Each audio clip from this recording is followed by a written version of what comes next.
Support for this podcast comes from Frito-Lay in the 2023 Snack Bracket Championship. The Frito-Lay Snack-It Challenge is underway, and fans are voting on their favorite snacks to crown champion. We're talking about prime-time matchups between the best 64 snacks in the land. Will Ruffles Ridges reign supreme? Can Doritos defend their dynasty? Or will Smart Food use their smarts for a surprise upset? Only you can decide. Get in on all the action for a chance to win up to $1,000 or a year's worth of snacks.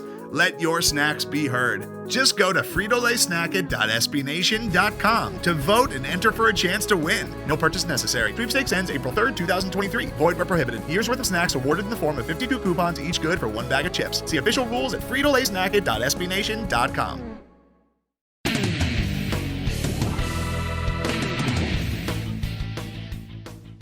Welcome to the Black and Gold Banneret Podcast. Jeff Sharon, Brian Murphy, Eric Lopez with you on, what has been, what a week of UCF basketball news and the tournament and everything that we've seen in the last 5-6 days has really been something. We're at blackandgoldbanneret.com. We are SB Nation's home for UCF sports. Follow us on Twitter at UCF_Banneret, and follow us on Facebook at facebook.com/blackandgoldbanneret. Fellas, I'll tell you well, let me ask you this. When we start out, are you like basking in the sadness from Sunday? Like it's almost like masochistic the way it's kind of been, right? It's kind of weird. I'm not sad. I'm more. It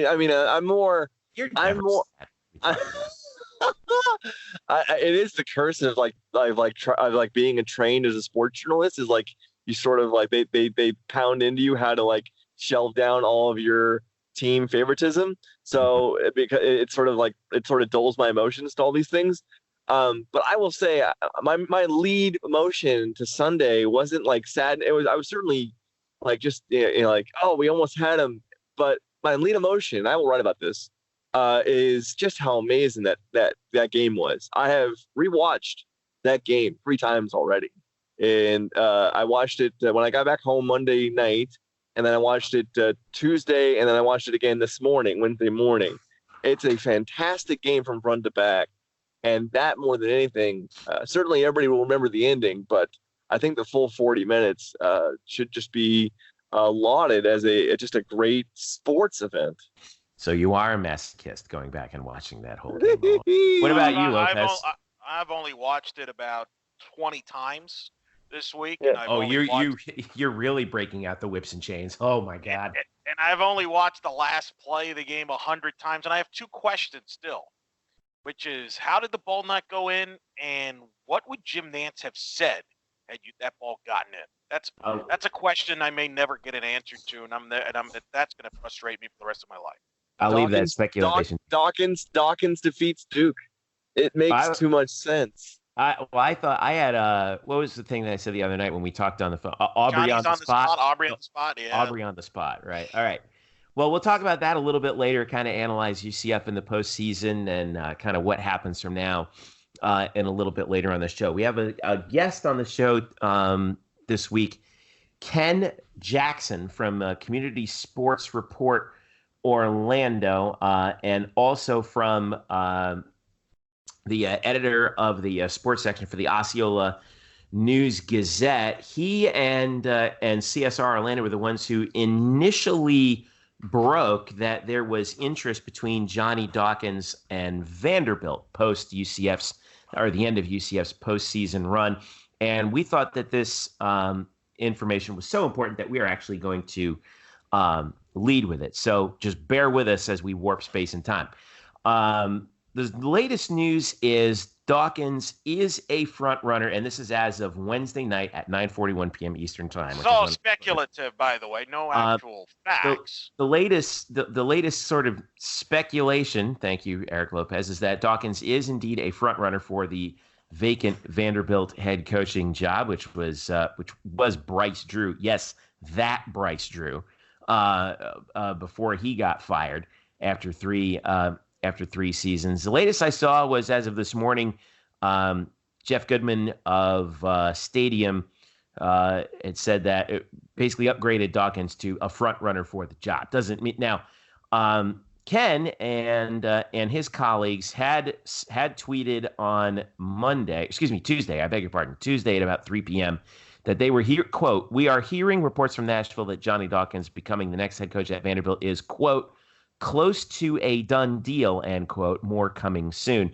John Alba of Spectrum Sports 360 a few moments later said that according to multiple sources, UCF coach Johnny Dawkins has emerged as a target for the Vanderbilt job. Dawkins told LH Sports TV, which is Luke Hetrick, who's one of his co-workers over at Spectrum Sports, that Dawkins said that he had not been contacted by anyone as of yet and was happy at UCF. Certainly interesting circumstances, including Aubrey Dawkins having a year left. We'll go more into that now in a little bit. But I wanted to get to this interview because it's the latest news, insofar as we can call it news. We don't know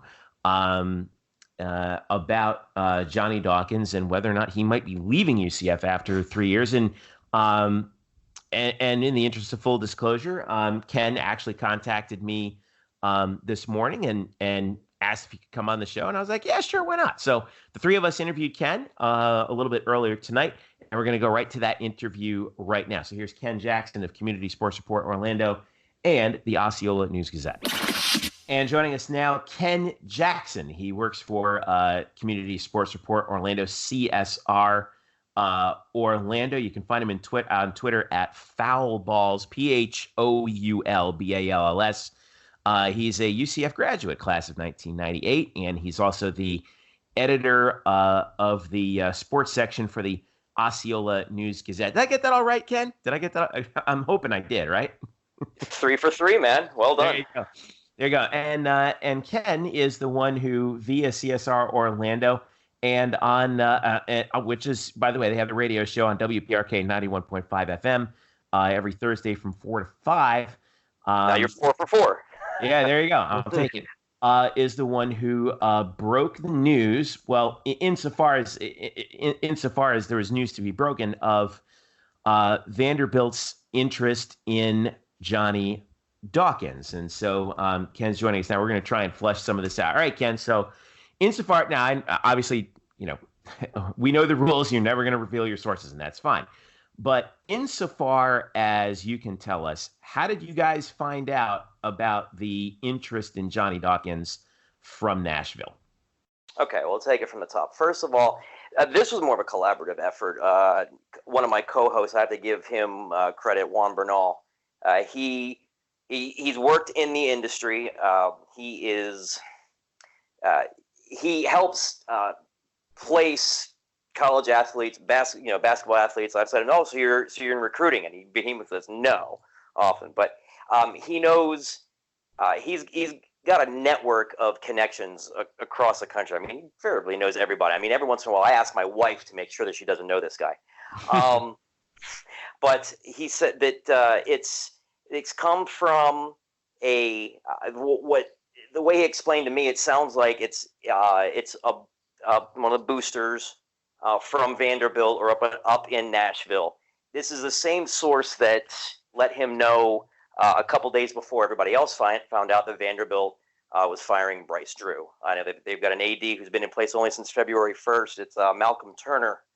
But from what I understand, he runs the G League. He's a basketball guy. I mean, Vanderbilt went 0-18 in the SEC this year. I know their highly recruited point guard went down in like the 5th game of the season with a knee injury. So they had a rough go of it. But it came up in the Bryce Drew firing didn't really come up because there's no local hook. But this is one of the things that through his network of sources he found out. And so it came up in discussion between him and I and our other co-host, Austin David. But there wasn't a whole lot of buzz because it's no local buzz. When this came up, we all agreed that okay, let's pull what we know out there, with the caveat that look, we're not. The idea behind this was not to put this out there and then if this does happen, say, oh, well, look how smart we are. My rationale was let's forewarn a fan base that's already sort of mentally fragile after what happened on Sunday that, look, prepare yourself. This may happen. Let's kind of soften the blow for these fans. And so that's where we're at now. Now, what kind of ruffled our feathers a little bit is that we put it out there yesterday afternoon. I don't know. I think it was about 2:00. I don't have the time. I think it was about 3:00 in the afternoon. Yeah. Okay. Yeah. Well, yes, it was a long day for me yesterday. If it was daylight, I couldn't tell you what time it was. But it's just we put that out there. 7 minutes later, John Alba, who I believe is with Spectrum. True. Same information, and that kind of raised our eyebrows a little bit. I mean, obviously, there's a chance that we're dealing with the same set of sources, but take it for what it's worth. But that's where we're at. Now. Was wondering how things were going to kind of percolate today. Hasn't been a whole lot of talk today, or in the 24 hours, or 29 hours or so since we put that out there.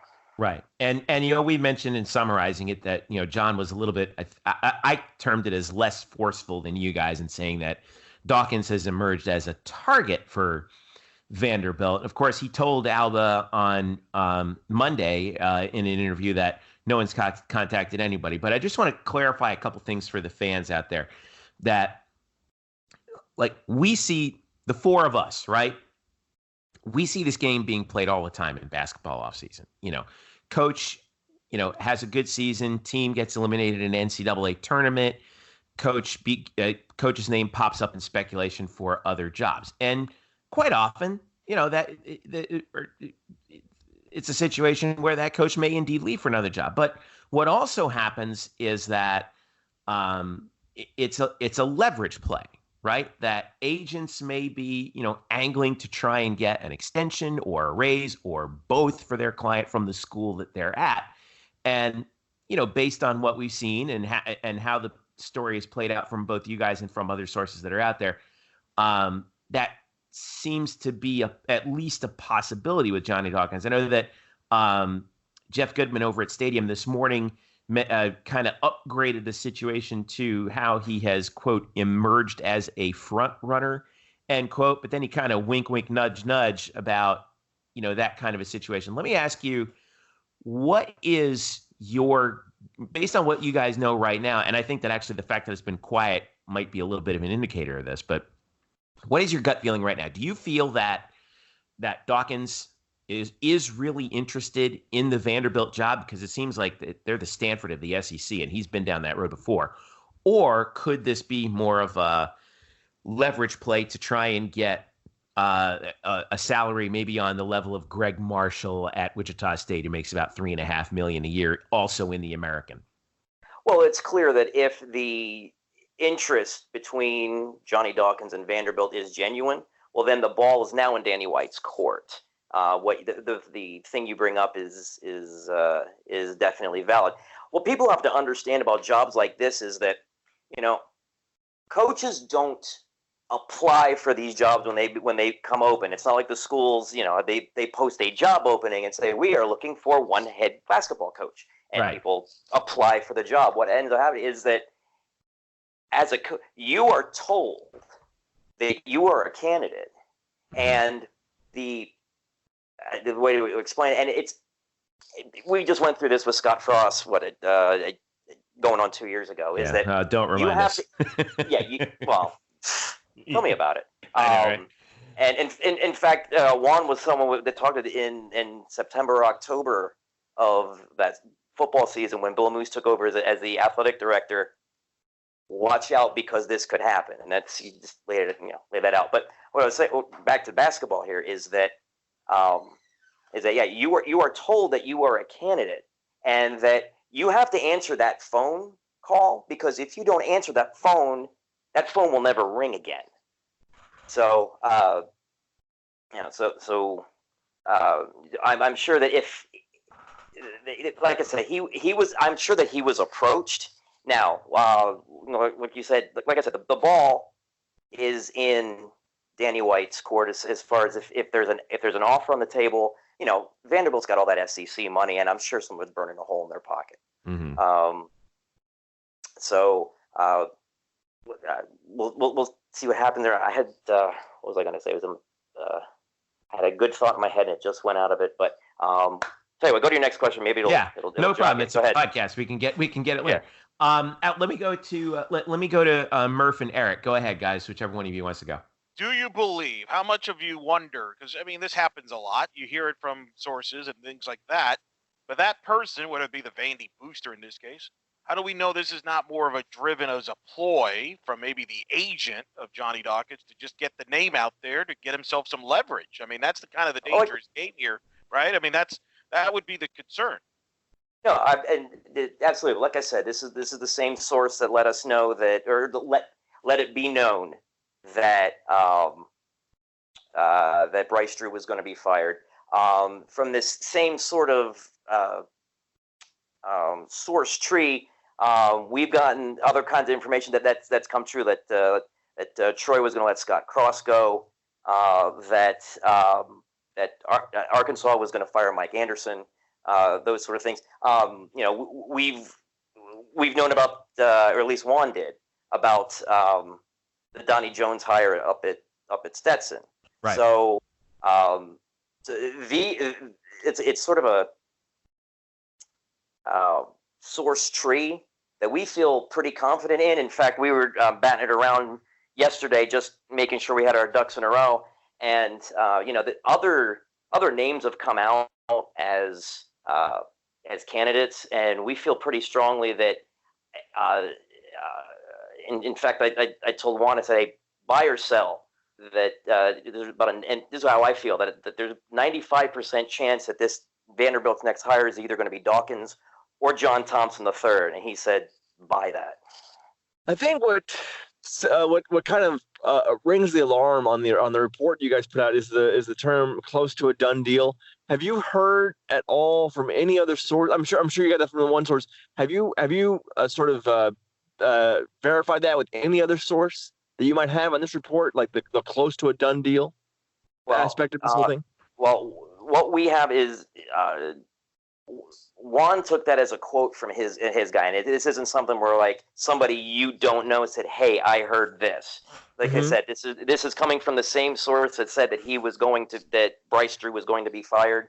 Is the source that said, "Yeah, I thought the done deal was kind of strong," but like I said, it's coming from the same source that let us, that will at least let Juan know that Bryce Drew was going to be fired. Right. Yeah, I haven't seen, because I noticed a lot of other outlets are kind of, or not so much running with the done deal, but they're letting everybody know that that's what we've said. Right, but that can mean like a gazillion different things. Like, for example, it could mean that his agent has like a memorandum of understanding written up, and from Vanderbilt, for example, and then he's running it by someone, right? So, but we don't know exactly what that. That could mean like a number of other things. I think that fans, as a large part, think that when they see the term, basically when they see the term like almost a done deal, they're like, oh my God, they just have to iron out a couple of language things, and then all he has to do is sign on the dotted line and it's over. But like we said, that could be a number of things. And like you said, there were a bunch of places that weren't quite as forceful on that. But Murph or Eric, did you guys have anything else you wanted to add? Yeah, just following up. So, you said we haven't had a whole lot of percolating today, Wednesday, a day after you guys broke this report. So just going off of your instincts of what you know about this story, I'm sure you've been checking in on it, I assume today. Do you feel like maybe that there has become less of a chance that Dawkins goes to Vanderbilt, or is it still like it's still really, really strong? What do you get a sense of a day after the report's been put out? Right, and like I said, I was wondering if there was going to be any movement on it today, which there hasn't been. I think really it's just I'm really waiting on the next move, and like I said, that could be word from some kind of smoke signal from Vanderbilt. It could be something from here at UCF that about Dawkins' coaching contract, because someone brought up another point that he signed through 2023-24, and that doesn't really do a whole lot for me, because if you notice, Nate Oates from Buffalo, who just named to head coach Alabama today, 2 weeks ago he signed an extension at Buffalo. Right. So we all know how much that means. In fact, Juan and I were talking today, and it's something we'll discuss on the show tomorrow, is that really, have we reached a point where coaching contracts with a distinct length are obsolete and we don't need them? In that, okay, we're going to pay you X amount of dollars to coach. We're going to pay you $2 million to coach per year. And the two numbers that you need to hammer out are that and the buyout number. Right. So I'm when you start seeing this time after time, you sort of get cynical about seeing news of coaches extending contracts, schools extending contract, when we have that whole debate about if a student athlete, if a player wants to move, there's all these restrictions. I mean, go from Division I to Division I, they have to sit out a year, and we can restrict where they can go, and yet a coach with a contract that's longer than 4 years can just pick up if the school has the cash flow to be able to buy that out. I mean, it's almost turning into European soccer, where you have players have a transfer fee to be bought and sold from one team to another, and I mean it's turning into that in coaching. But I think really we're just now in a waiting game as far as just getting some sort of smoke signal either from Vanderbilt or UCF. With all the things I just told you, I'm not really sure what I think. So I think I'm kind of waiting bated breath for the next piece of information, or just for one of the schools to announce something. I had one last question. And so let's say this happens. Let's say Dawkins goes to Vanderbilt, and this is completely off the top and kind of a on the spot thing. And you might say, I have no idea. But because you have UCF, I would assume UCF ties and some sort of leeway and sort of a route to information there. Do you have at least a general idea, or even some decent guesses as to what type of coaches or any coaches out there that UCF might be interested in hiring in replacement of Johnny Dawkins if you were to go to Vanderbilt? Well, I'll tell you this: Juan has heard some things. I hear things, Joey. I hear things. Yeah, exactly. That's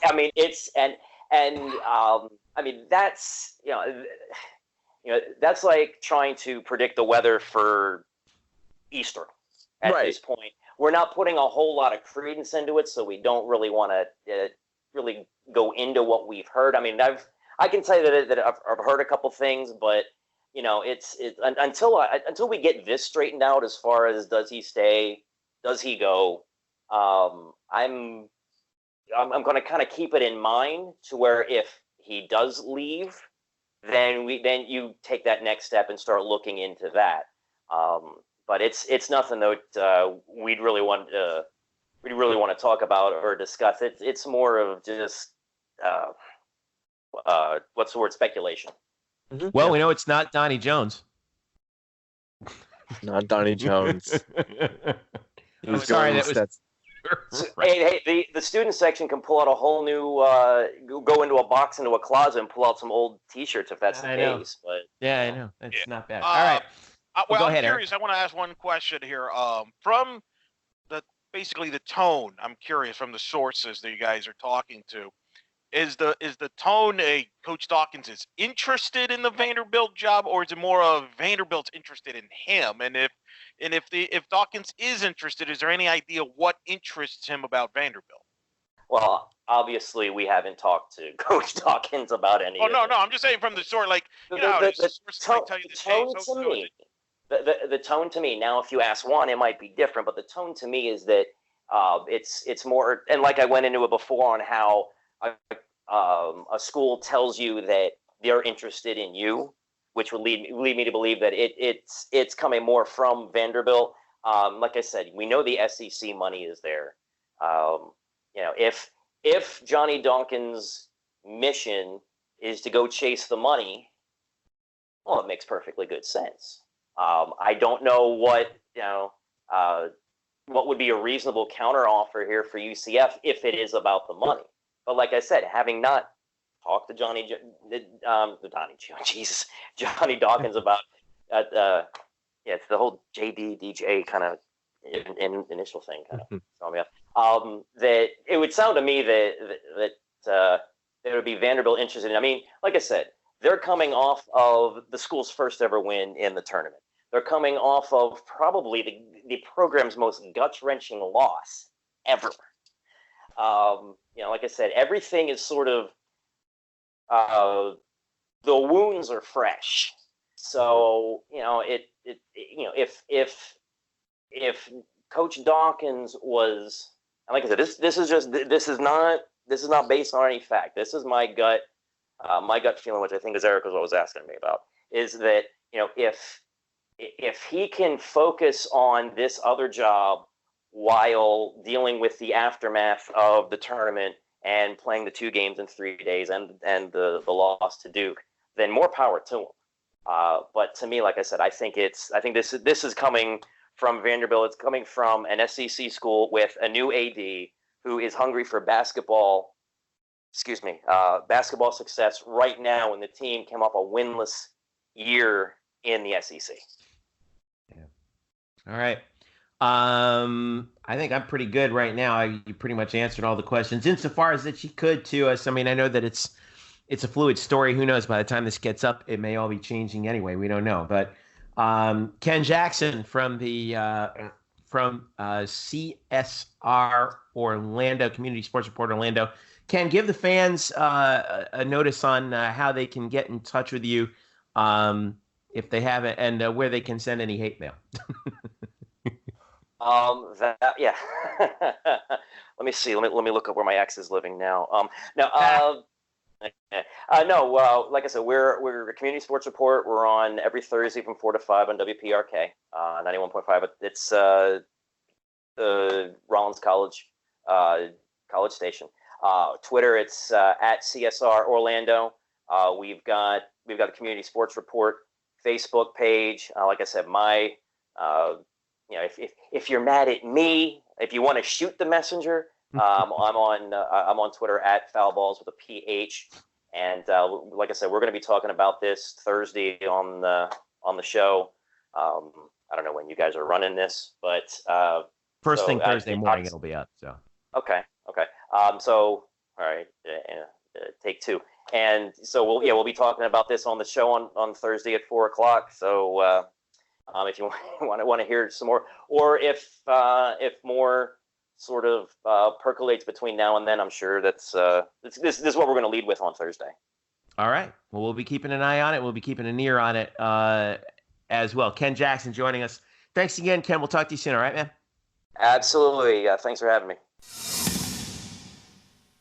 Today's episode is brought to you by Cars.com. With over 2 million vehicles and 50,000 more added every day, Cars.com will match you with the perfect car for you, your budget, your life, your style. And if you're ready to say goodbye to your current car, Cars.com will get you an instant offer to cash it in. Just start by entering your license plate and get matched with a local dealer who will write you the check. So whether you're looking to buy or sell, just go to Cars.com. It's magical. All right, thanks to Ken for his insight on that. Well, what do we think, boys? Yeah, I mean, it just kind of feels like I know what I know out of that interview. I understand that Ken's got to be careful with his sources and everything, but it still feels like we are kind of where we were Tuesday and today, which, as he said there hasn't been a whole lot going on Wednesday. maybe that's good for UCF. Maybe that means that that Dawkins is closer to staying. But really, it feels like what we don't know, we still don't know. What we do know, we already knew. So that's what I feel like. Elo? Welcome to college basketball off-season gossip. That's what I think. Look, I mean, I could tell you this. People talk all the time in this industry. That's in every industry. This is how this works. So the fact that Vanderbilt's interested in Johnny Dawkins, do I believe in that? Yeah, I do. Beyond that, I don't know. It could go either way. Like every time this situation, 2 days ago, a lot of people assumed that Steve Prohm, the Iowa State head coach, was on his way to Alabama, his alma mater, when Avery Johnson got fired. In fact, they asked Steve Prohm after he just got eliminated by Ohio State in the NCAA tournament about, hey, what do you think about the Alabama job? And later did we find out he got an extension to Iowa State, and Nate Oates is the Buffalo head coach who is now the new head coach at Alabama. So you never know. People could jump to conclusions all they want, and people will be told what they want. I mean, I cover softball, right? So in the summer in Oklahoma City, the biggest gossip was, hey, the Florida head coach, Tim Walton's going to be the next Texas head coach. He's talked to them, and he's this and that. He's going to get paid this or that. And what ended up happening was that Tim Walton got an extension at Florida for a 10-year deal. So sometimes people want those things to come out for a reason. And whether it's because Coach Dawkins whether he's interested in this job, is this a leverage pull by his agent? Is this just Vandy people hoping they can get Coach Dawkins? Who knows? But I think, as we tend to do in social media, we tend to overreact and jump to conclusions, and I like to wait to see what actually happens. It's a crazy concept, I know.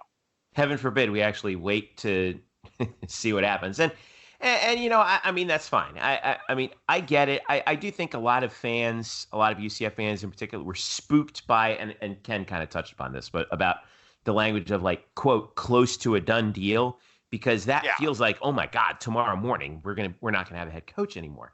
The bus just pulled in from Columbia. What's going on here?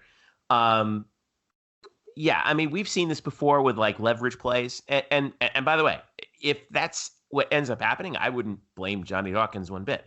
No, I don't blame the agent. By the way, that's the agent's job. Like the agent's job is to create leverage. The agent's job, the agent could talk to whoever they want, even for their client, even in all sorts of work. And that's how you get that plausible deniability, like where Johnny said, well, no one's talked to me. Well, of course no one's talked to you, but someone's probably called up his agent and say, hey, what does Johnny think about going to X place? If we were going to do this, here would be an offer. Like that's how it works, a couple things. I do think that, first of all, that there probably is the fact that we didn't hear anything on Wednesday probably bodes well for UCF, because this thing would have moved pretty quickly, I suppose, if things were going. And of course, Jeff Goodman actually did say on Wednesday morning that UCF is trying to put together something to try and keep him in town. Obviously that's Jeff Goodman. In fairness to Danny White, he's done this with every coach. Yeah, they've had a successful year. They're usually rewarded. And but this so it's not like this is like, oh my God, we got to come up with something now, Yeah, but this is what I think, and I want to know what you guys think about this before we go to break. This to me seems like Danny White's biggest acid test, and I'll tell you why. We've been through this with football, right, with Scott Frost, but Scott Frost, whether we like it or not, I thought it was pretty obvious that he was going to go to Nebraska at some point, right? Because it's his alma mater. He's from Nebraska. He's a Nebraska boy, all that kind of stuff. This seems like, and I know it's AAC to SEC, but in terms of the prestige of the job, yes, it's a bump, but this isn't Johnny Dawkins going to Duke, right? So this to me is a real acid test for Danny White about how serious is UCF, the athletic department, and most importantly, the donors for UCF basketball. How serious are they about UCF basketball being a national competitor? Because Greg Marshall's sitting out there at Wichita State making, $3.5 million a year. And I know that he got that in the week of going to the Final Four, but still, like, that's the benchmark. And if I'm Johnny Dawkins' agent, I'm saying, hey, all right, Wichita State, that's fine and dandy, but he's in the NIT this year making $3.5 million. What are you going to do for my guy who just got you your first NCAA tournament win and came within a millimeter of beating Duke, the number one team in the country with 3 NBA players on their roster? So I don't know. What do you think about this in terms of the Danny White perspective and also the donor's perspective? I mean, well, to that end, I'm not really sure. That's a big picture question that I'm not really sure on. I will say, like, if we're judging what Dawkins is going to get off of Greg Marshall's $3 million a year, it wasn't like Greg Marshall had like one good year and then like he earned that money. Like, they made a Final Four. Sure. They had an undefeated regular season. They made, I think, like 7 straight tournaments. This is like he earned that $3 million over the course of so many years. So let's not put that as the benchmark. That is the high watermark for the league, and it should be. Just to make sure, clarify, I'm not. But what I'm saying is, if I was his agent, I would say that. By the way, Wichita State is genuinely a basketball school. There is no football there. So that I think if I'm Johnny Dawkins' agent, I think the more accurate maybe or more realistic is Johnny Dawkins just took this program to the NCAA tournament for the first time in 14 years. I've been to the postseason in 2 of his 3 years there. Meanwhile, you got a Penny Hardaway who just showed up in Memphis. He's making 1.6. Mm-hmm. Can we get up to that number at least? Right? I mean, I think that makes sense. Right? Don't you think? I think that's really where this is kind of what's about here is, can I get a little more respect in that regard? Maybe even to $2 million. Who knows? Mick Cronin's at 2.2. Kelvin Sampson's at 1.6, and he's the leading candidate at Arkansas, who, by the way, has the former Houston athletic director that hired Kelvin Sampson. Now, I actually know what's going on in the Kelvin Sampson thing, and there's a holdup in the Houston deal, and that is not about money. It's about the fact that, from what my sources in Houston have told me, Kelvin Sampson wants his kid to be the next head coach at Houston, and Houston has not signed off on that.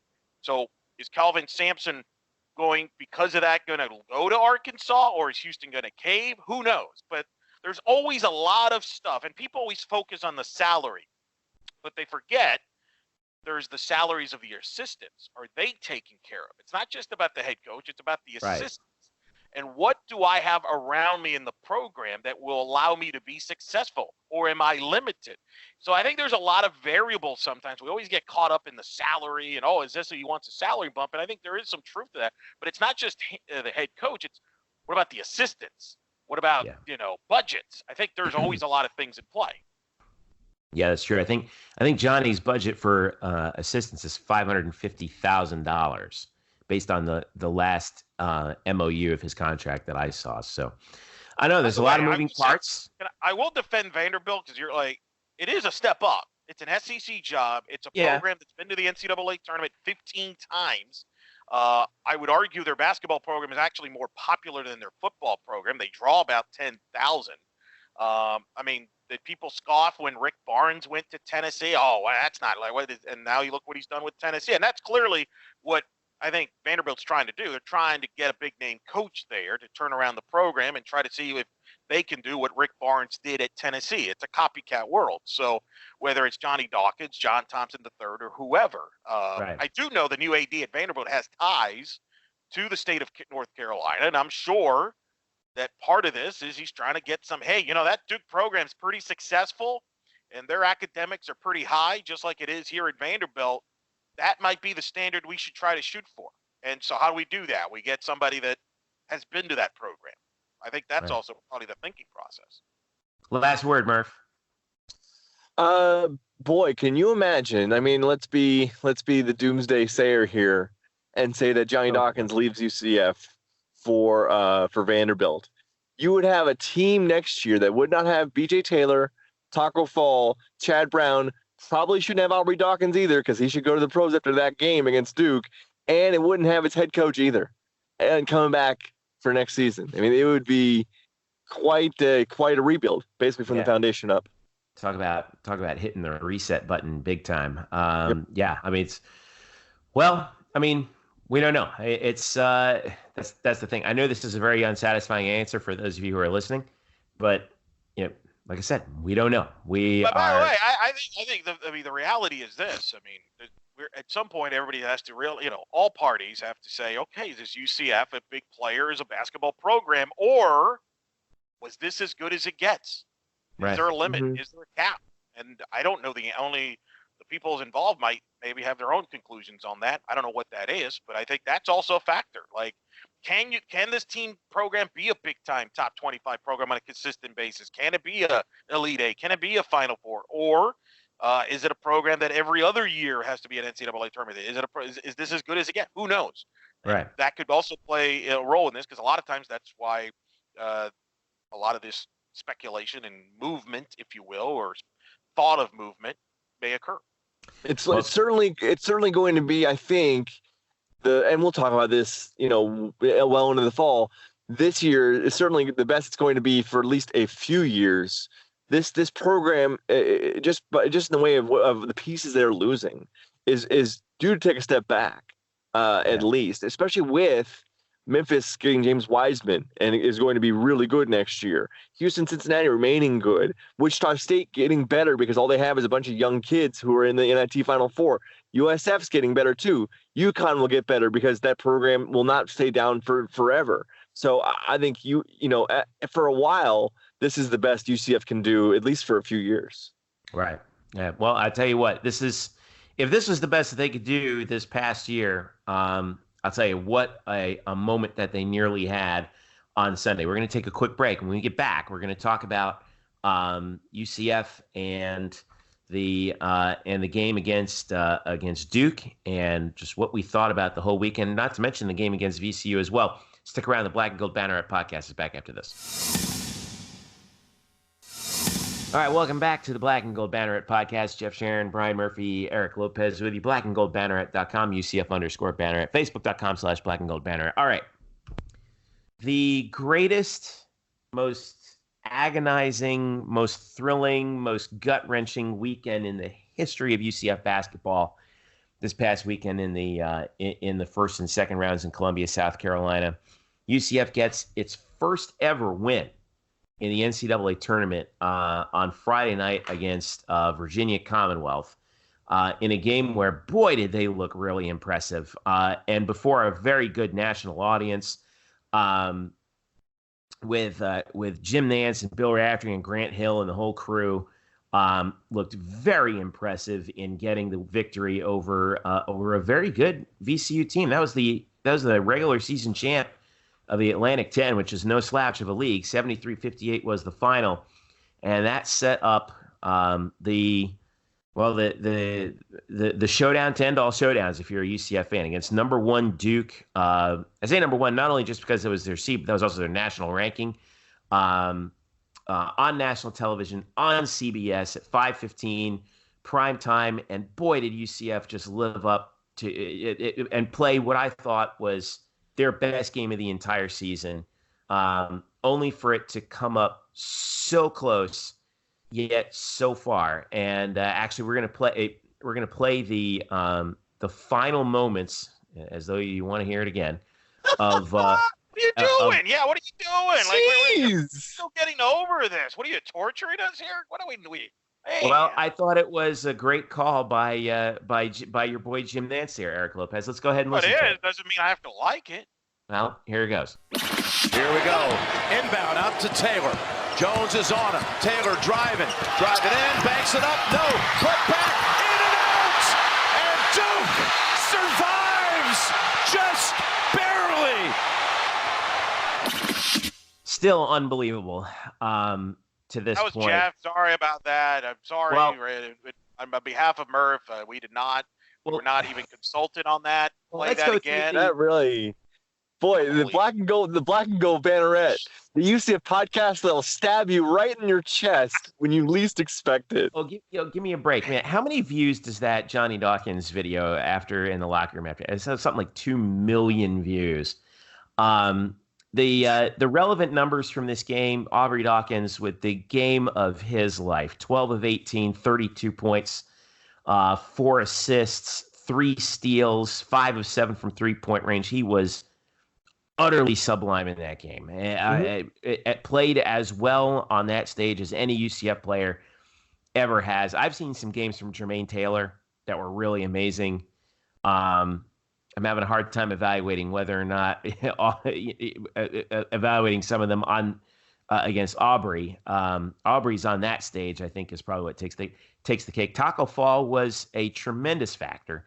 7 and 10 from the field, 15 points, 6 rebounds, but fouled out on the final Duke possession. BJ Taylor was only 2 of 10 from the field, but 9 of 10 at the line, 15 points, 3 assists. UCF shot 52% from the field in the second half, and they held Duke to 35%. Murph, that second half was, what can you say? It was a masterpiece by Johnny Dawkins of completely confusing Duke's young players. It was, what can you say about this group of guys that, we talked about, the seniors that are all leaving, and I know Aubrey Dawkins is a redshirt junior, but now there's speculation that, you go out on top, right? I mean, how much more are you going to improve your stock from that? 32 points against Duke and Zion Williamson, but you were there in Columbia. You witnessed it. I don't know. Just give me your. I don't know what. I don't even really know what to ask. Like, give me your impressions. Great setup of how this of your thoughts. Coming off of this. Murph, you get paid for a living to put it into words, so he wants you to put it into words. There you go. So me being the host, I will let you talk. Go ahead. I think my lead, if you want me to put it into words, I think my lead was 1 point and 2 centimeters, which is kind of close to your lead, Jeffrey. We didn't talk about this at all, but the final of the game is really like 1 point, but even less so. It's really basketball physics that does in UCF. Yeah. It was an amazing game. Like, going into the game, you have expectations for what it's going to be. And we're all talking about, is the 13.5 point spread good or bad? And is it going to be above that, below that? And then, UCF comes out and plays really hard in that first 10 minutes. And then you see Duke start to press with their defense more. They force some turnovers, and then they get out and run. And when they get out and run with Zion and RJ Barrett and Trey Jones, they're unstoppable. And sure enough, they take this 8-point lead in the half, and actually into halftime. And you're like, well, okay, Duke's kind of, putting more authority into this game. They're kind of asserting themselves, kind of like they did against North Dakota State 2 days prior in a game where North Dakota State was very competitive with Duke for most of that first half before Duke kind of took over and then really ran them out of the building in the second half. I thought that's what would happen in the second half. But UCF comes out right out of the gates, goes 7 and runs out a 7-0 run right out of the start of the second half. And there are points in that second half. If you rewatch the game, which I have front to back at least 3 times so far, at the 13-minute mark, UCF makes a basket. Duke had just made another run to stretch it back out to 8. And UCF makes another run to get it back within 1. I think it was on Dayon Griffin's 3-pointer. And you could feel in the building the sense that, oh my, this is not just a team that's playing tough and hanging around. They could really beat Duke. And the building kind of gets on UCF's side because everybody wants Duke to lose. There were a ton of Virginia fans in that building. They're obviously rooting against Duke. And then it just becomes a prize fight. The last 5 minutes are prize fight minutes of just like big plays and defense and crucial calls and guys fighting through contact for baskets. I legitimately, the last 2 minutes, I was trying to obviously tweet out what was going on. I wrote in parentheses, I can't type because I was shaking. I was so nervous. I was shaking. It was really hard. And that's really what it was. Like, it was so hard for me to write a story because I was literally it was just spasming. And then so it comes down to the final play. And I think at the end of it all, I wasn't upset. I was frustrated and I certainly am sad for the players, but I was completely numb. I felt like I just couldn't understand what had just happened from front to back of UCF went that hard with the best team in the nation, the prohibitive favorite to win the national title, and they played arguably better. Coach K said that Aubrey Dawkins was the best player on the floor, and Coach K coaches 2 of the top 5 picks in the NBA draft. Yes. And he says Aubrey Dawkins is the best player on the floor that day. and they lose by literally the slimmest of margins on the scoreboard and in physics. And really, the game is a masterpiece. It is a masterpiece of sports. I know it really would bother UCF fans to watch it because they know the ending, but if you want to look at it as a movie, the entire movie is so much better than its last 8 seconds. It is a fantastic game from front to back. I think my favorite moment of that game is, I think it's at the under 4 timeout of the second half. BJ had just hit a 3 to put them up 70-68, and that's how they went to the under 4 timeout. Actually, then Coach K actually called timeout after that 3-pointer by BJ, and they go to timeout, and the fans are going nuts. The Virginia fans are chanting UCF. I know that because I saw it. They were right next to me. And they go to break, and the arena's up for grabs. UCF's up by 2. They force Duke into a timeout, and BJ's reaction to that 3 was just so strong. And I think that was my favorite moment of the game. I will never forget that. I know it ended badly, but I'm just wowed by the whole event. Was I would say the most entertaining UCF sporting event I've ever gotten to cover in my 2+ years back. And if they had won, arguably, it would be up there with the Peach Bowl win against Auburn. But even as such, even with the loss, it's certainly maybe the most entertaining game I've ever covered for UCF.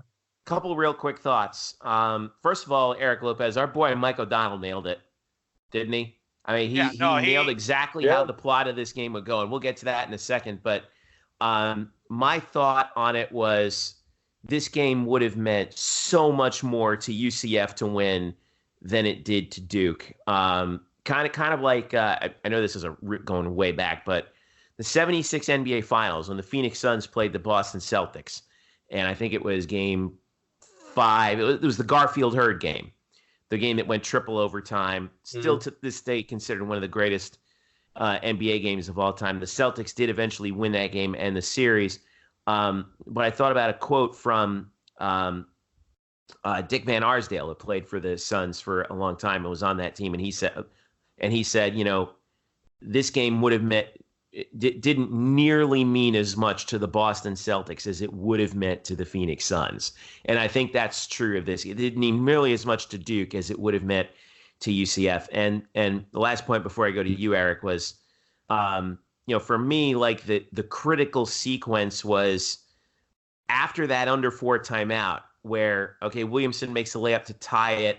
Aubrey hits a J to go up 2. And then Williamson is called for, I think it was a charge. Block on Taco. The charge on Zion against Aubrey. Right. And then the next trip down the floor, Taco Fall gets the dunk off an offensive rebound, and UCF's up 74-70. Trey Jones misses the 3, and then you were going under 2 minutes, and there was that ill-fated alley-oop, which I do not blame on Aubrey Dawkins whatsoever. You dunk the ball whenever you can. It was just a bad break. And I keep going back thinking, and then the next possession, literally 7 seconds later, Cam Reddish hits a 3 that made it a 1-point game again. But my thought going back on that was, man, again, millimeters, right? Aubrey puts down that dunk, which he's put down a gazillion times. And he did earlier in the game. Right. Yeah, he finished out early in the game. Right. And then it's 76-70 with 2 minutes to go. Mm-hmm. And at that point, if you're UCF, it's like, geez, just hold serve, make your free throws, because now Coach K's got to take a burn. I think would have been his last timeout, and you're up 2 possessions. You get 1 stop, and the game's practically over. With the pace that UCF plays at, correct? Yeah. As it was 74-73. Taylor made his 2 free throws to go up 73-76. The Williamson bucket on the and 1, and then the putback by R.J. Barrett with Taco Fall out of the game because of we can talk about the officiating, but I don't want to because I think that would take forever. I mean, they're just in the last 2 minutes. I don't care if it's Duke or UMBC. They're not gonna call things in the last few minutes of that game. Although Mark Daniels brought up an interesting point. He said he heard Aubrey Dawkins and I think it was Chad Brown look at the officials and say right before that free throw, watch the hook and hold, and then watch the push from the back. And lo and behold, That's exactly what happened, and R.J. Barrett gets the putback and what ended up being the winning margin. But I'll throw it over to you, Eric. I've talked enough. Well, it's funny that fans have talked about the officiating the last 2 minutes, and there's actually a sequence earlier in the game that everybody missed that I'm going to bring up because I want to ask Murph because he was there about it. Yep. And I want to ask you, Jeff, because you watched it like I did, and I didn't even realize it live, but Mark Daniels brought this up on Wednesday, and I went back to look at it, and I'm like, he was right. So I want to bring that up later. So remind me of that. But okay. As far as because I don't know if people have realized this. I mean, this is an interesting sequence, but the game was iconic. It's an iconic game. Mm-hmm. It is arguably the greatest second round game that's ever been played. It's a game that's I don't know how many seconds. Well, you let me know. Give me the list. There's a little bit of recency bias there. Let's be real.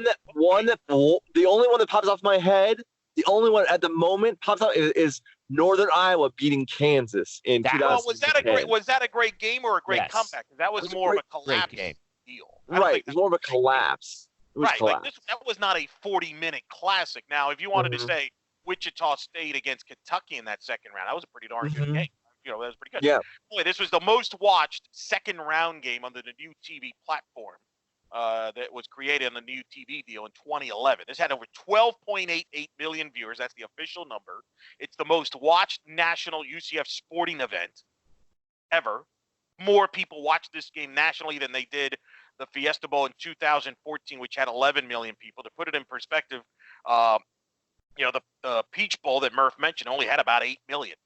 This was significant. Locally, it did a 12 local rating, which is a monster number. That's right up there with the bowl games. It's the fourth most watched UCF sporting event locally. And I was told, as a matter of fact, this is a jaw-dropping stat for you. Locally, 1 out of every 5 homes, basically, watched the last 4 minutes of that basketball game in Central Florida. That tells how really good. That's a monster number. That's iconic, and it's an iconic game that will grow for two possible reasons. Number one, if Duke goes on to win the national title, people are going to look back at this game as a turning point in that run. Number two, you're talking about guys like Zion Williamson, R.J. Barrett, per se. We'll just keep it at those two, maybe even Reddish. If they have successful NBA careers, especially Williamson, this game is going to be even going to a different level because this game, you had Zion Williamson versus Taco Fall, which from a national standpoint, people are just obsessed about. Like the biggest individual winner of the weekend was Taco Fall. Like CBS. Oh, yeah.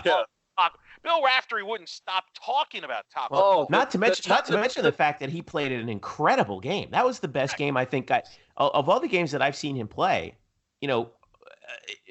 Overall, he was very active. He was active. Excellent. He played that was the Taco Fall that we were promised, right? But I tell you what, on the broadcast, the taco food puns got real tired real quick. Holy moly. They must have run out like 5 of them within the first 4 minutes. But and I think it's too, he was they just presented him as this lovable guy and this 7'6" mythical guy that I think you can make the argument he's now one of the more nationally recognized UCF athletes. Him and Aubrey Dawkins in the span of one afternoon. So you have that storyline, Zion versus Taco. You have the Coach K versus Dawkins storyline, which is phenomenal in itself. Right. And then all of a sudden, you got Johnny Dawkins' kid, Aubrey Dawkins, who probably, who knows how many times he practiced at Duke there when Johnny was the assistant, and he's having the game of his life. And almost knocks out Duke. If that ball goes in, I told Murph this after the game late Sunday night because Murph and I talked for a ridiculous amount of an hour or 2 hours in the wee hours. I get to talk to Murph at wee hours in the morning. Anyway, you just gotta know the right time. When the time is right. If you put this game as a script to Hollywood as a sports movie, it would have gotten rejected. Nobody would have believed it. It's too corny. It's too corny, correct. And, I wrote about this on Black Gold Banneret about all the national attention for UCF has gotten since then on all the national shows, which nobody's ever talked UCF basketball nationally like they have this week. and I compared it to Rocky, and I think that's kind of the comparison. Rocky was this underdog character who was going up against the flashy Apollo Creed, and nobody gave him a chance, and he gave this incredible fight in Rocky 1. He lost the fight, but nobody cared because he was tremendous, and he was exciting. And, of course, we know the rest of the history. He gets the rematch, and he wins. And blah. Excellent analogy, by the way. Of all your analogies, I think that's the best one. Well, it's my favorite. I mean, I love Rocky. I'm a Rocky fan, except for Rocky 5. That was terrible. But we pretend that never happened. But it was a phenomenal game. I agree with Murph. I would watch that game, except for the last 8 seconds, the entire game. It was phenomenal because I thought, like Murph did, when Duke went up 8 at the half, I'm like, oh, boy, here we go. This is going to get out of hand. But UCF kept fighting back. And this game had everything. You had guys making big plays. You had drama with, did Taco get away with some fouls? You have drama with Zion getting away with some fouls. You got the ref. You got, did the ball hit the rim or not? Oh, the ball hit the rim. You go like, yeah, they got the rebound, and Taco got the dunk and made it 74-70. Yeah, but he didn't mention the replay, which the ball probably didn't hit the rim. That's it right. shouldn't have counted. I forgot all about that. It did not. It looked to me like the ball did hit the rim barely. It was way too close to overturn. But again, we're getting into the minutia here. But there was so many sub stories into every play. Like, people want to complain about the refs. Zion gets called for the charge that you brought up, Jeffrey. That's not a charge. He didn't push him. Aubrey flopped. Well, what I thought about the officiating was, I actually, on balance, thought it was a pretty well officiated game because they did let them play. They were like, "Look, you guys are just going to have to sort this out." Mm-hmm. And the other part about this was, there's the one play that I want to bring up real quick before you compliment the refs, because I found this interesting, and I don't know if either one of you caught this. But I give Mark Daniels credit. He brought this up on the Bridge on the local radio. He does the weekly segment on the Morning in the Bridge, for those that don't know, in Orlando on 740. He brought this up, and I didn't think about it until I watched it back. And that was the moment where Chad Brown, remember when Chad Brown got fouled, or I think it was under 7-minute mark, and they went to immediate timeout. And he goes to the line, and he misses the first free throw. Zion gets the rebound, and they play on.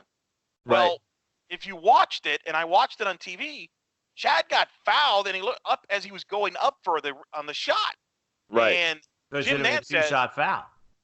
Correct. And then Jim Nance, even on the broadcast, says, hey, Chad Brown for 2 shots. And then he misses the shot, and Jim Nance like, oh, I guess it's a 1-and-1. He was very, bewildered, and there was that awkward pause, and I know what it is. As somebody who's been a statistician, I guarantee you, he looked at his spotter, which is the worst feeling in the world as a spotter, because they think you screwed up. But I listened to Mark Daniels, and he thought the same thing, because he wrote down in his note. He keeps notes, as broadcasters do. He has his notes that he writes down. Oh, that's a 2-shot foul, and it's not. But it was a 1-shot foul, and nobody knows why, because he was going up for the rebound for the shot. He was going up for a dunk. Yeah. Right. And I would like to go back and I don't know if you guys. Well, we see it all the time. Did you catch that at all, like live? Or did that just kind of pass by everybody? I didn't catch it at all live. I didn't catch it until I rewatched the game and heard the Nance thing go. Chad Brown for 2. Oh, I guess it's 1-and-1. And I go, what do you mean it's 1-1? And then I looked at the play again. I'm like, wait, he's going up. Why weren't they giving him 2 shots? Right. Well, I think the other thing I would want to go back. Now I haven't watched the game because I just can't handle it. But Jeffrey, it's so good. I tell you, Jeffrey, I don't care I know how it ends. It's painful. Don't watch. Look, it's like watching Game 7 of the 2001 World Series. Don't bring that up. No. Okay, now I'm definitely not. Now I'm definitely not. All you gotta do is turn it off after Soriano hits the home run. All you gotta do here is turn it off as Zion's driving to the hole with 14 seconds left. Other than that, it's fantastic. I would. Yeah, well, I'll take your word for it. I would want to go back and look at the Chad Brown play and see 2 things. Number one, did the officials signal 2 shots as they were calling the foul? And number 2, as they were giving Chad Brown the basketball to shoot the free throw, did they signal 2 shots? Because they always apply that, and I don't know whether or not that's available on the telecast. Might not be. No, they didn't bring it up. They didn't show a replay of it. But what's fascinating, because I watched it again when Mark brought it up, because I have it on DVR, because I'm like Murph. I mean, I still have it on DVR. And it was interesting because one of two things either happened. Either the refs told the players, no, it's a one-shot foul for whatever reason, or 1-1, which is back, or because Zion jumped in quickly and then everybody followed it, or the players fooled the refs, and because they acted quickly, like, oh, that's a one-shot, 1-1, and the refs might have gotten fooled by that. We don't know the answer to that. From what Mark said, I guess the coaches asked that question to one of the refs, and the ref said it's not my call. Which, that's great. Always what you want to hear. Well, apparently he's not the one that made the call. But that was very interesting that we all missed that. Like, all the fans are complaining about the ones in the 2 minutes, and I agree with you. The 2 minutes, the refs call it differently, and they're going to swallow the whistle for the most part.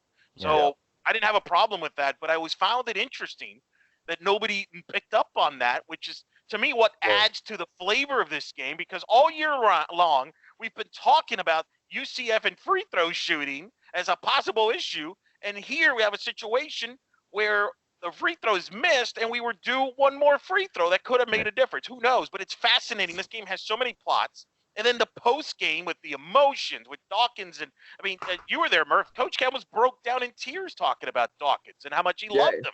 He basically did. I mean, he really could not hold it together when talking about Johnny Dawkins and his love for him. This is why Coach K does not schedule his former players and coaches, because he doesn't want these emotions. He doesn't want to beat one of his own. Yeah. And I mean, they were more, as much as we saw UCF and the raw emotions after the game in their locker room, they didn't show any of that at the post-game press conference. BJ, Taco, Aubrey, and Johnny Dawkins were all very stoic and composed.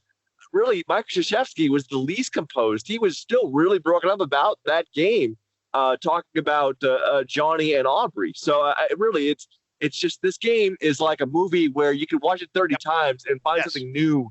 And the next time it makes it like a better film. Right, you find something else you didn't know. Like if you watch it again, like I didn't know about that play with Chad Brown. I mean, it's phenomenal. And then, the post-game locker room, I mean, Jeff, you can relate to this. I mean, Johnny holding Aubrey is Aubrey who, and Murph, you know this, you've covered Aubrey. Aubrey doesn't show a lot of emotion usually. No. That was the most emotional. He was stoic, and that was the most emotional as he broke down and Johnny grabs him. As a father, Jeff, that had to get you. I mean, you know what really got me? I mean, you know about that, but what really got me, when I saw the thing on March Madness was the video of Taco Fall in the locker room. And here's this 7'6" mountain of a man. And he's burying his head in his hands, and you can see his chest vibrate with, like he's sobbing. Mm-hmm. And that for me was, that was hard. That was when I got choked up watching that, because to me, it's like, we talk all the time. It really strikes me as really, we talk about these guys as though they're robots a lot of the time. I'm guilty of it just as much as everybody. And the fact remains that these are people. These are people who dedicate their lives to this moment. And this moment in this game was the culmination of everything that they worked so hard to do. I mean, Taco Fall coming over from Senegal, 4 years at UCF, the injuries that he'd faced down. BJ Taylor, coming local kid staying at Boone, struggling through, and then finally, after his injury, finally getting through. Aubrey Dawkins and the injuries that he had to fought off getting through. Chad Brown and the hard work that he did trying to get to the point where he is. It was just what saddened me the most about it was it felt like, not that the result was it wasn't unjust, but it shouldn't have ended for those kids like that, It's cruel. To come back. Yes, cruel. That's the word. Yeah, thank you, Murph, because that was the word I thought of on Sunday night, was the cruelty of losing like that. It was just hard to take. And you know what? Those guys are gonna move on and have great careers in basketball or maybe something else. Who knows? Taco Fall, I'm sure will, if he doesn't play in the NBA, will play somewhere overseas. BJ Taylor, I'm sure, will probably have a very good career. We know Aubrey Dawkins is going to start getting a lot of phone calls. Probably made himself a lot of money on Sunday night. But yeah, the cruelty of losing a game like that in that fashion is just, it's absolutely heartbreaking. As an alum, I'm really proud of those guys. As somebody who covered those guys and has followed those guys, you have to be really happy for them. And I love, last little thought from me, I love the fact that UCF sent out a video today of all the alumni, some fairly recent and some fairly old alumni. Jermaine Taylor, Taylor Young, Mike O'Donnell, kind of a greatest hits of guys who played at UCF. Just sending, Ben Stout was in it, just sending messages of encouragement and support to the team.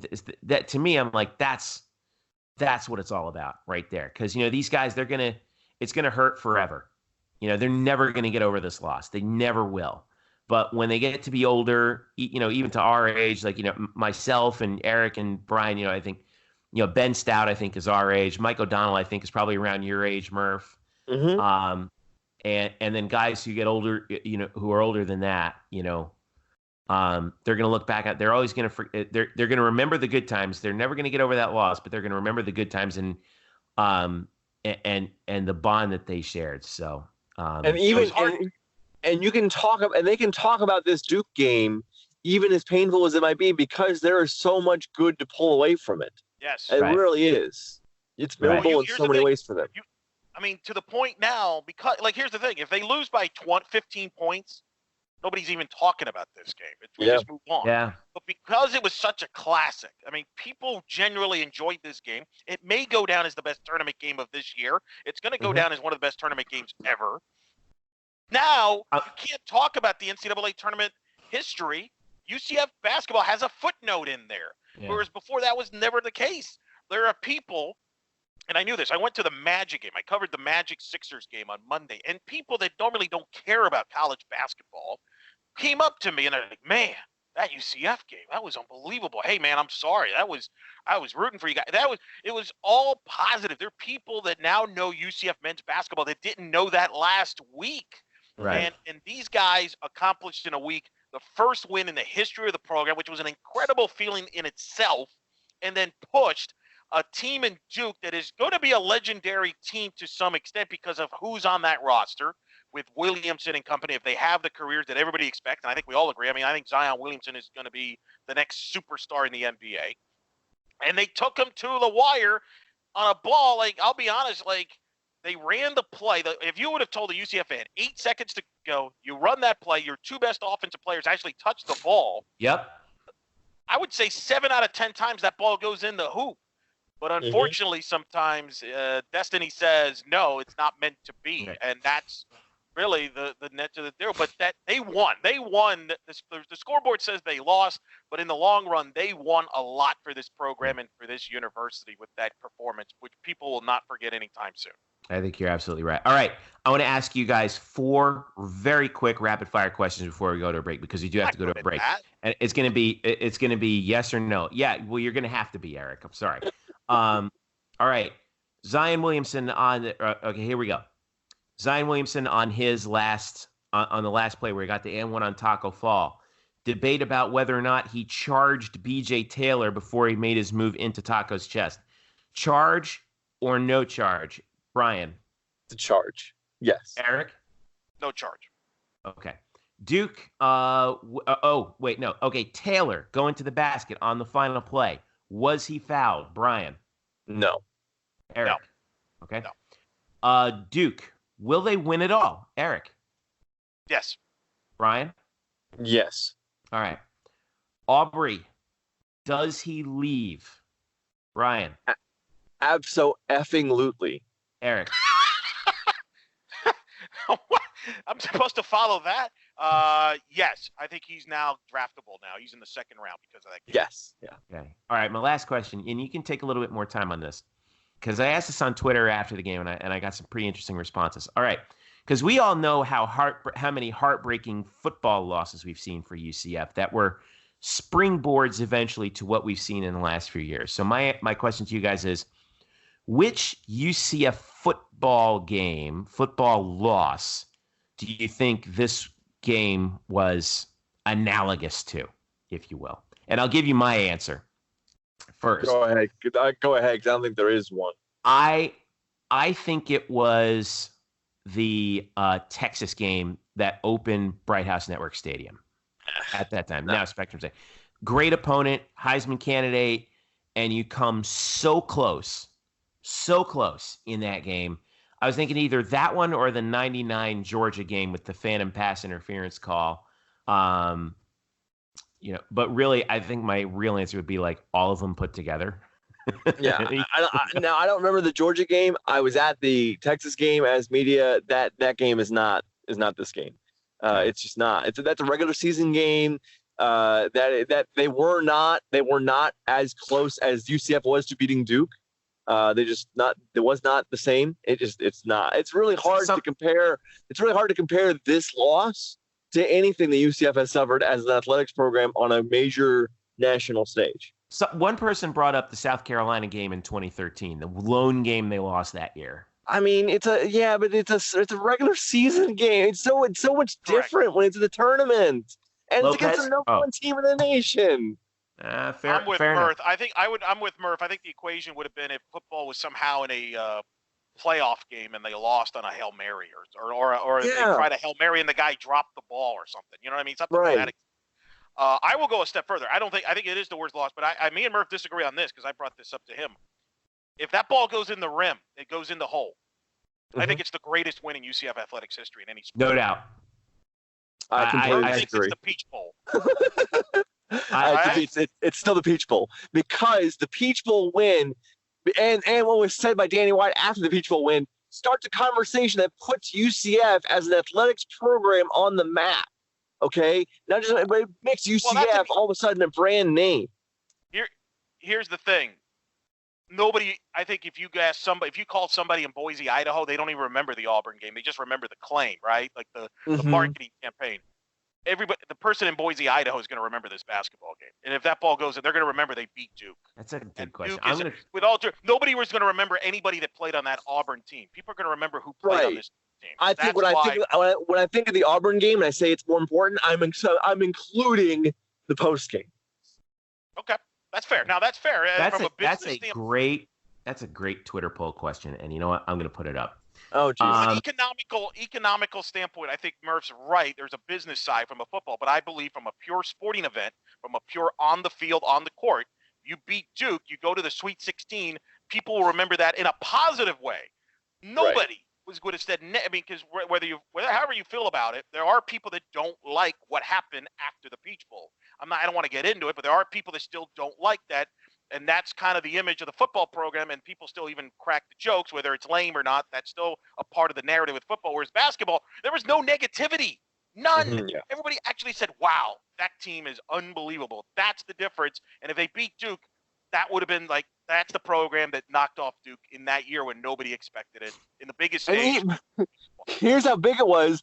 Even in a loss, it's probably like among the top 10 as far as what this game gets you notoriety and all that. Like it's probably one of the biggest achievements in UCF athletics history in a loss. I would say it's certainly top 5.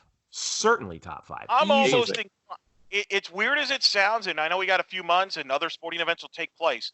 We may actually have a situation where we might actually give the Bannies Award to a game where UCF lost. That was an amazing game. For what it did for that program was unbelievable. Mm-hmm. Yeah. Well, I'm going to go cry in my pillow for a little bit, and when I come back, we're going to talk baseball. What would you have said, Jim Nance? Tell us, Jim Nance. What would have been the call? Daniels' head would have exploded, I think. But we'll when we get back, we'll talk baseball. UCF getting the win on Wednesday night. So boy.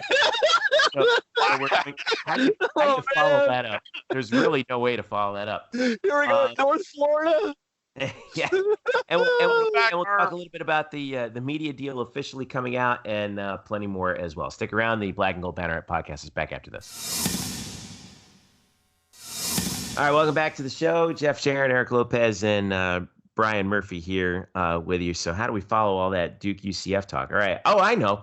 Television contract, real quick. We're going to go over baseball and softball and everything else in just a bit. But The American had its teleconference today officially announcing the TV contract with ESPN. There was a statement from Danny White. I'm going to try and find it and read it to you. Okay, here it is. The statement from White. I still haven't found it. Oh, yeah, here we go.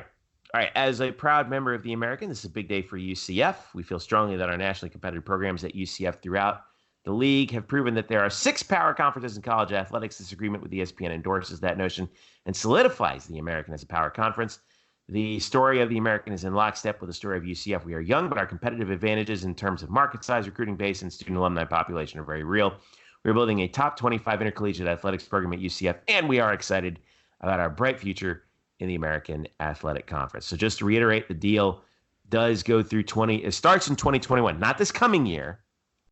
2021 goes through 2031-32.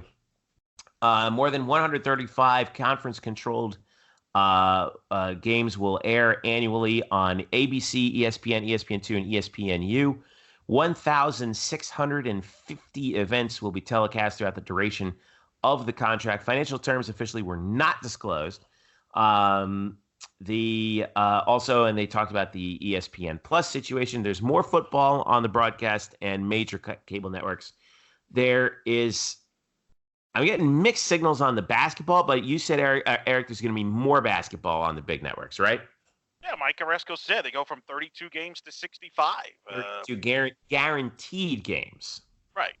So they're going to be on. I mean, I don't know why people are so it was funny because you and I were in the teleconference on this. And I love how the old, not to call out the print media with all due respect, Murph, but you got these print media guys that are asking these questions. Like there was one guy from UConn. He's like, UConn fans don't know what Netflix is, and I'm like, wait, do they not know or do you not know? Or my thought was, do they not have Netflix in Connecticut? Right.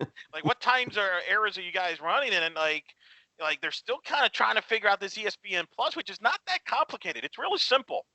The games that used to be on CBS Sports Network, which, by the way, a lot of you in this audience used to complain about, okay? Right. Because it's hard to find, not at every home. I don't even know if you can stream it online, and if you can, whatever. Yeah. Those games are the ones that are more than going to be on ESPN Plus. And then you're going to have games like, UCF FAMU or Bethune or whatever. Those games are going to be on ESPN Plus probably instead of ESPN 3. It's not like everybody's acting like, my God, they're going to, people were asking questions like, well, how many times is Memphis going to be on TV? And they had to explain to them over and over, no team in the league is guaranteed of time slots, which is, by the way, the case. Nobody ever knows what channel you're on until usually 2 weeks before that game. So people, it's not that complicated. Yeah, here's the trick. Don't suck, and you'll be on ABC and ESPN. Thank you. How about that? Okay, so. Yeah, and by the way, if you're 1-10, you probably weren't going to watch your team anyway, because contrary to what the myth is, not everybody's watching ESPN News or CBS Sports Network. Trust me, I used to write for Orlando Sports Daily, okay? I wrote for Orlando Sports Daily on the year that UCF went winless. They were on ESPN News a lot. And let me tell you, I got those numbers. Nobody was watching. Just throw that out there. We were watching.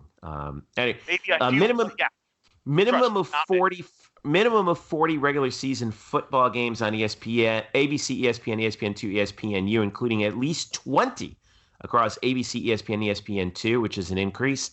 The AAC Championship will still be on ABC or ESPN. Also, the Navy-controlled games are coming over against Notre Dame, by the way. So that's actually a big draw for ESPN to get Navy and Notre Dame. Let's see, men's basketball. Minimum of 65 regular season games on ESPN, ESPN2, ESPNU. At least 25 on the two big networks, plus the wall-to-wall tournament coverage of the conference tournament. Women's minimum of 13 regular season games per season on the three top ESPNs, with a minimum of 5 on ESPN, ESPN2. I think that's what the UConn people were really screaming about because they had that special side deal with SNY. Oh, no. Used to be going by the wayside. By the way, for those that don't know, SNY is a TV station up there in that region. That's the Mets network. It's yeah. And for the record, they carry women's basketball, not men's basketball. They carry women's basketball, and then they carry some hockey, whatever. Women's basketball. That's what they're upset about over there. Olympic sports. So anything that's not football, men's basketball, and women's. This is what you and I are most excited about, Eric. A minimum of 5 additional Olympic sports telecasts per year will air as well, with details to be determined at a later date. But pretty much your Olympic sports that used to be on your websites like UCFnights.tv and also on with our friends in the American Digital Network, those are going to be on ESPN Plus as well. So that's going to be, and that's a lot of events. That's your regular season stuff. Correct. For baseball, softball, soccer, volleyball, you name it. Now, who's going to foot the bill for the production of that? They were kind of vague about. I imagine that some schools can need to invest more than others. Obviously, UCF has pretty good infrastructure on that end. Other schools don't. Some schools charge you to watch those games. Others don't. But I mean, to what extent they'll be standardized, like in terms of graphics packages and all that, we just don't know, at least as of just yet. And Oresco, actually, that was a question that I asked Oresco, and he actually mentioned that the conference hasn't gotten together to put together sort of the standards for those telecasts, but they will be at least at some point. I have no reason to doubt him on that. My hope is that those standards will be pretty high, kind of like what the Atlantic Sun Conference actually said. I mean, scoff at the A-Sun all you want, but actually they do a very good job of setting the standards for their Olympic sports telecast on the ESPN online platforms. Last word, Eric, before we move on from this. It'll be, if you're a Sam Unger, a good friend, or, that watches a lot of UCF baseball, for example, I'll use that as an example.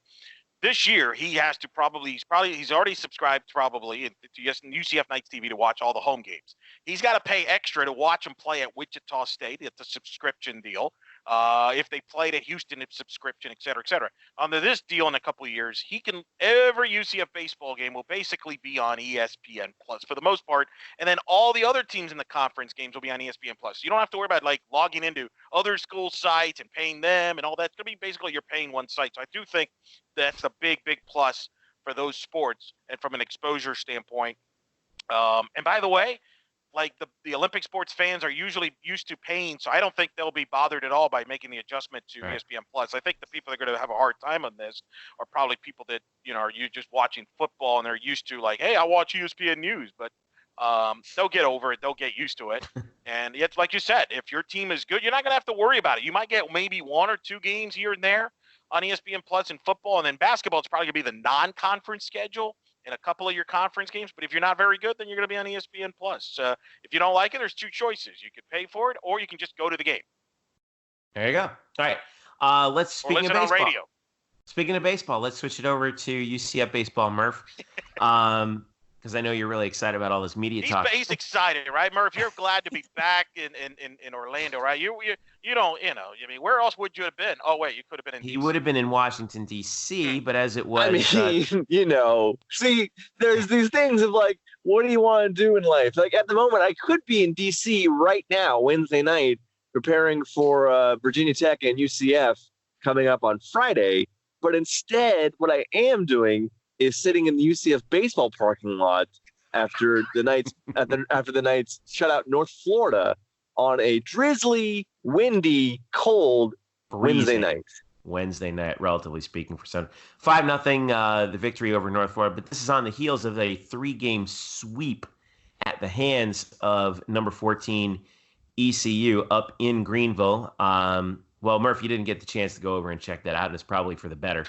I did not go because I had to stay and prepare for Duke. Right. And we all know how that went. But 13-8, 7-4, 6-5 was the final Friday, Saturday, Sunday, respectively. Not the way you want to start the conference season. They open up the home conference season on Friday against UConn. UConn, no rest for the weary because UConn's pretty good too. Friday, Saturday, Sunday. But Cliff Godwin and his fellas just taking care of business on UCF baseball this past weekend. So the Knights are 16-9, 0-3 in the American. All right, Murph, I will ask you, should I keep the panic button put away, or do I take it out of the its of the drawer and just leave it on the desk? I think it's at least you should keep it within, like, keep it in your peripheral vision. It's within your peripheral vision. Like you know where it is if you need to go get it. It might be in the other room, but you know where it is. Look, I'll talk to Coach more about it on Thursday when I come out and interview him tomorrow. But I asked him a little bit about the ECU series, and really he and the players all kind of said they've just tried to shove it away, and they're not gonna try to remember it. They're kind of trying to shelve it and move on from it, which is fine. I will say there's one pretty big development out of that series, besides the losses, was Trevor Holloway, their Sunday starter, a guy who had, his best start as a Knight the week before. He came out in the first inning of the Sunday game against ECU with some sort of arm discomfort. And, boy. So, and this is a team that, again, we've talked about this before. They are already down a handful of arms already in the pen, with Zach Helsel and Ryan Saltonstall and Joe Sheridan, David Litchfield, probably all out for the season. Now you're going to lose one of your starters as well. Well, apparently, it's probably best case. It's probably the best news they could have gotten. It sounds like he's not going to pitch this weekend against UConn, in which I don't know right now who will pitch on Sunday for UCF, but it will not be Holloway. They do expect him to come back relatively shortly, maybe the week after that, which is considering what the range of possibilities could have been and what I had actually heard from other people, that's quite good. And so we'll see. But I think tonight for Wednesday, shutting out North Florida, Jordan Spicer has had it has been a star-crossed couple of years for UCF. He comes in with a lot of publicity, a lot of hype as a JUCO. Kind of came in that last year with Jordan Montgomery JJ Montgomery, Jordan being a major league pitcher, JJ Montgomery and Jordan Spicer were kind of in the same level of hype, and Jordan just really kind of flamed out last year. Just confidence, I think, was shot at certain points, did not throw enough strikes, and that has seemed to carry over into this year. He came into the night with an ERA up near 8, but then tonight he puts out probably his best performance in a UCF uniform, goes 6 innings, rather economical. I believe it was 84 pitches, 2 hits, no runs. Really, it probably was his best start. I think he said it was his best start. Lovelady said so too. So for a team that's really struggling with pitching injuries, getting Jordan Spicer straightened out would be gigantic going forward. And then offensively, there's not much you can say right now with the top 4 of the lineup being Ray Alejo, Tyler Osick, Matthew Micah, and Dallas Beaver. They're all crushing the ball. Osick came in tonight around 400. Ray Alejo, who had 18 extra base hits all year, has 17 already this season. And then Dallas Beaver hit his 6th home run tonight. That's tops on the team. So those top 4 really carrying the offense. They need more production out of the bottom of their lineup. The pitching is going to be something to watch. We've talked about it before. Are they going to burn out those bullpen arms too soon because they have to use them to cover more innings that their starters aren't covering? But if Jordan Spicer can be the guy that he was tonight, and he has shown the potential that he can be, that would be a big boost for a team that needs some pitching help right now. Connecticut is coming up, and they are 18th in the latest WarrenNolan.com RPI. They're a problem, aren't they? At 50, I mean, they come in 15-8, but they moved up 6 spots most recently. We know how good UConn is year in and year out. Concerns aside from what you just mentioned about this series coming up, what does UCF have to do? Well, they have to pitch. they have to pitch and hit, score more runs. Let me use my Dan Fouts analysis here, Jeffrey. Usually, catch the ball. Usually, the team that scores more runs will have a better chance of winning the baseball game. I mean, so UCF, I think UCF dropped, I believe, in the RPI from, I want to say 18 to 38 after their weekend sweep. You probably have that. You should have that 31st, up on. I have. 31 31st. as of right now. 31. So they dropped from 18 to 31. I don't even know if I'm still not sure how good this team is. because we've seen them beat Florida and FSU, and then they get swept by ECU. So again, I think there's more of a litmus test than anything this weekend, is not worrying so much about UConn and what they are, but like, can UCF actually go out here for a full series and take 2 out of 3 in conference? I mean, we've seen them have good games against great teams, but unless you do it for a full weekend, that really is more of a standard for how good you are as a team. So I am looking for the bottom of the lineup to do something offensively. They've sort of, Griffin Bernardo is really struggling at third base. I believe he has 9 errors already. Brandon Hernandez did not play tonight. He's kind of been a mess through and through, here with defense and offense. So you got Adams Torres, who is at short. He had a really good double play tonight that he started, a really nifty web gym type of play. Dallas Beaver started at third. I don't think that's the way they drew it up, but they need something from the bottom of that lineup. And the top 4 are getting it done. But and then they just need something from 6 through 9. And then pitching-wise, Chris Williams just did not have it against ECU at all. He got just bashed in by the Pirates. And Grant Sherman, I think, struggled, not as much, but struggled again against ECU. They're going to need, again, it's like a record on repeat. They're going to need innings out of their starters, because otherwise they're going to burn their bullpen out. And we'll see who starts Sunday. I don't know if it'll be like a Jalen Whitehead or a Jackson Clare, or if they're going to go bullpen by committee for Sunday. But it will not be Holloway. So we'll see what happens there. But it's going to be an interesting test against a very good team that has some really top-notch pitching. And so we will see if UCF gets 2 out of 3, maybe they right the ship, and maybe we'll say, okay, well, maybe this team is as good as they showed against FSU and Florida. But if it's another one of those like 1 and 3 woulda, coulda, shoulda Sundays that this team is so used to now, then I think this team is. Then we'll think of this team as just stuck in the muck, and maybe they're just an average. Maybe they're just an average team. Let me defend them here. Let me defend them here from the Devils from this standpoint. Couldn't you say that they've opened the conference with the 2 toughest series you could possibly have, with the 2 best teams in the league in East Carolina and Connecticut, and yet they were toe-to-toe. I watched a good chunk of that game. They had chances to win that game. I mean, there was a game, I believe it was the Sunday game, all ththese days now are all the blur, where they had a chance. They had 2 runners on in the 9th inning. Lovelady calls the squeeze play. Yeah. And it didn't really, they got the runner was out at home plate. They was trying to tie the game up in the 9th. Didn't work out.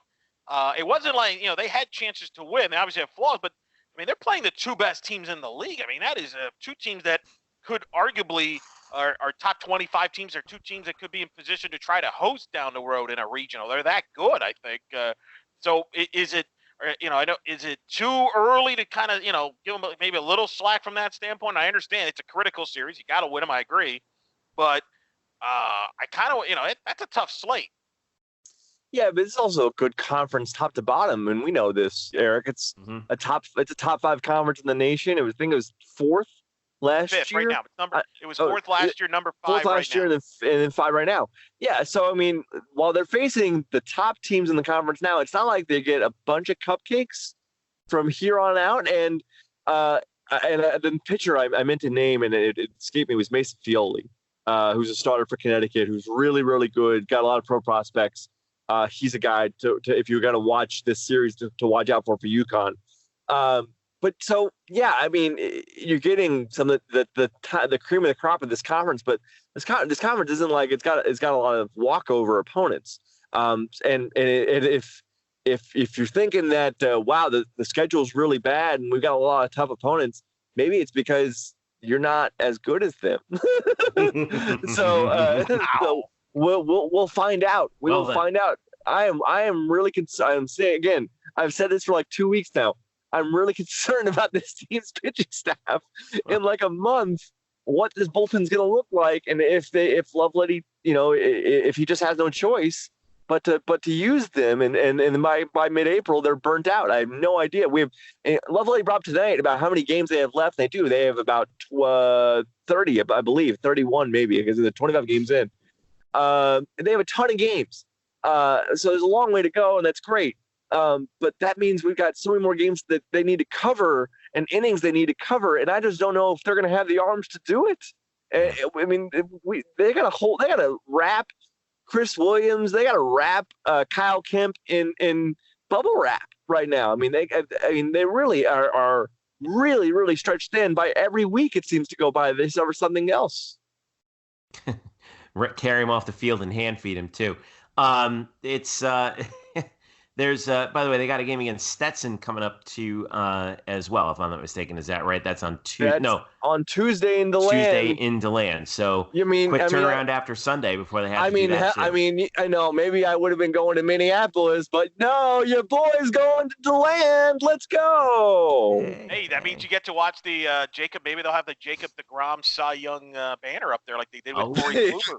There you go. Do you think they updated it? Do you think they got his? You're gonna find out. You're gonna have to let me know when you get there. Maybe I'll go with you. I don't know. I don't know what I'm doing. What am I doing? Come on up. I know what you're doing, Eric Lopez. You're going to talk about UCF softball because as we Aaliyah White, third pitcher of the week honor for UCF this week, as they swept UConn at home. 2-0, 2-1, 2-1. No wonder that Aaliyah got the award when you're holding UConn to that few runs. They're at ECU, so it's flipped between softball and baseball. They're at ECU Friday, Saturday, Sunday. But what do we think about it? And I know UConn's not the strongest opponent in in softball, but to get those wins in 3 close games, I think is obviously a pretty big key. And for Aaliyah White to lead the way, business as usual, no? Everything that Murph just rambled about the pitching staff issues at UCF, about they struggle for innings. We have we don't have that problem over there in softball. Aaliyah White has been phenomenal.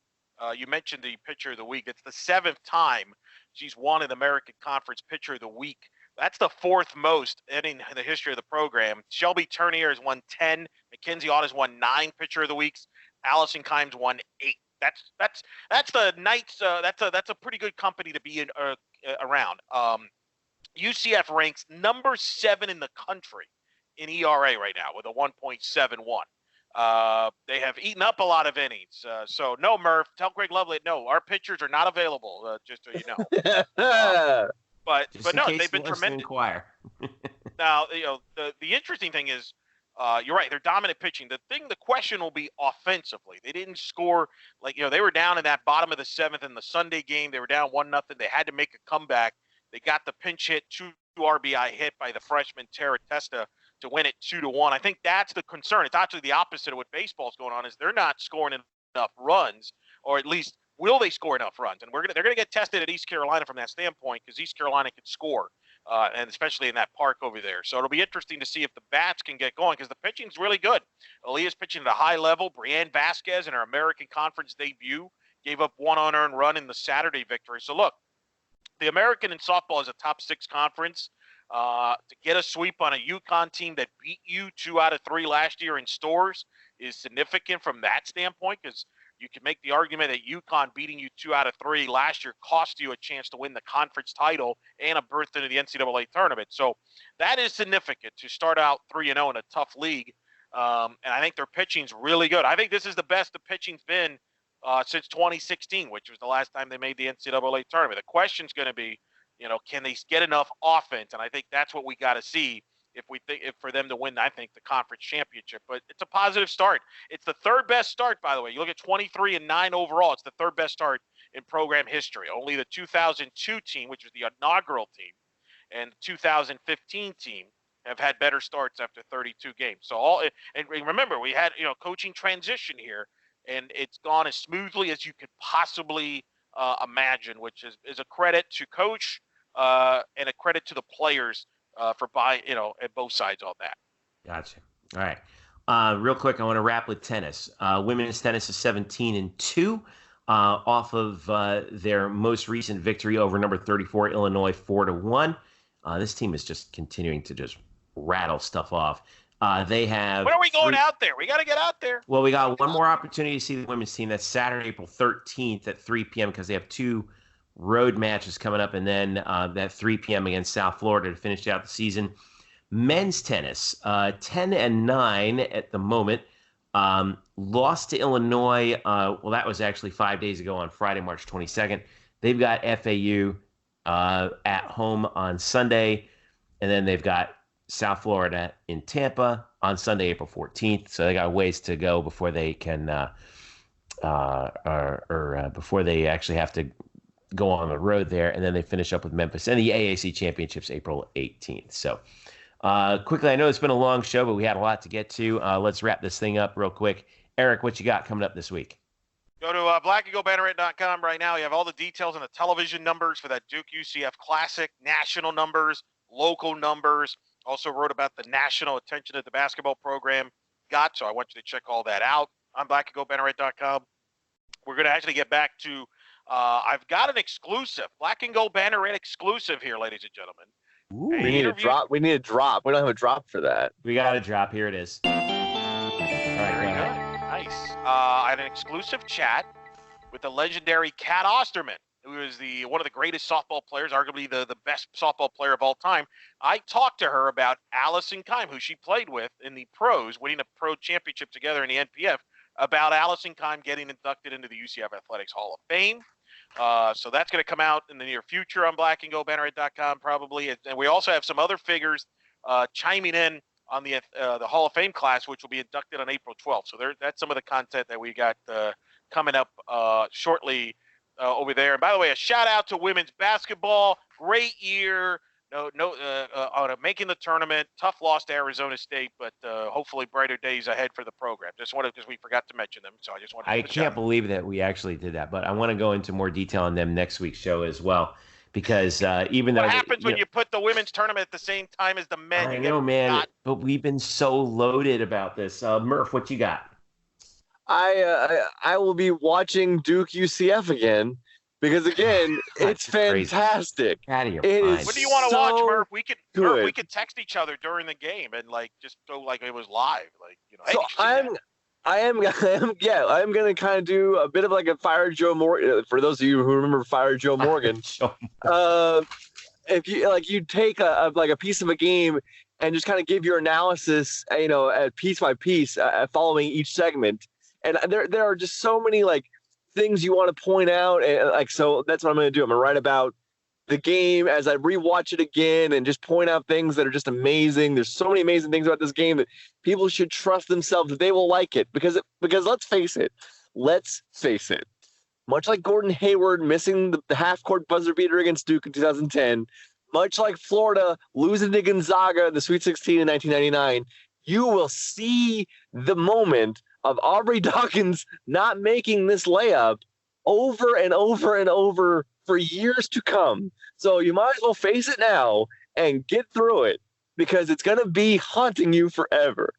With that, great. With that said, great. Thanks. You've done a hell of a job tonight. I'll tell you, between playing the final clip, this is great. Awesome. With that said, come follow me as I relive this once again. I swear to God, it'll be fun. You'll enjoy it. I've enjoyed it. It's such a great game. It's not just 8 seconds. It's 40 minutes of glory. That's about it. You mean 39 minutes and 52 seconds of glory. As I turn into Bill Walton, it's 40 minutes of glory. There's never been anything better than this. All right.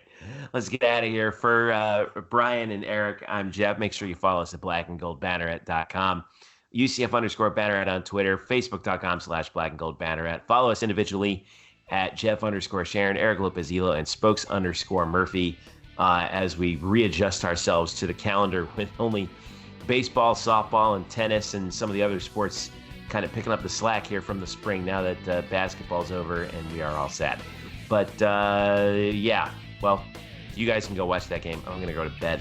Most of us are sad, Jeffrey. Not all of us are sad. Some of us are reveling in the achievements of our fine young men. Well, thank you to Ken Jackson for joining us as well. Make sure you follow him on all the latest for CSR Orlando. CSR Orlando is where you want to follow him on Twitter. And thanks again to him and his crew for giving us some insight. And thanks to you for listening. This has been the Black and Gold Banneret Podcast. Catch you again.